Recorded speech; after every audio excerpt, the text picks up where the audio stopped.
Filipino time, normal ba o excuse para maging disrespectful? Alam mo yung nakakainis, ikaw pa rin yung maagang dumating, ikaw pa rin yung mukhang desperado.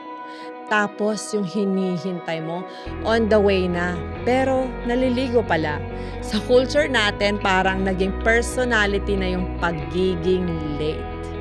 Pag Pinoy gathering, expected na delay.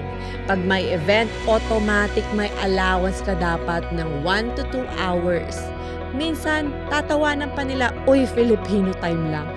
Pero isipin mo, paano kung baliktad? Paano kung interview mo yon? Paano kung client mo naghihintay? Paano kung yung tao nag-effort maging on time kasi respeto niya sa'yo? Hindi naman lahat ng late tamad. May traffic, may emergencies, may kids, may totoong dahilan. Pero kung paulit-ulit at proud ka pa, trait na ba talaga yon o kawalan ng respeto sa oras ng ibang tao?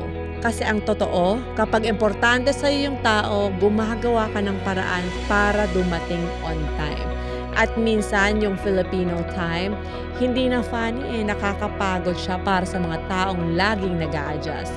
Maybe it's time we stop romanticizing pagiging late at simulan nating gawing normal ang pagiging considerate. Kasi respeto rin ang pagiging on time. Tingin mo ba, cultural trait lang talaga ang Filipino time o excuse na siya ng bad habits?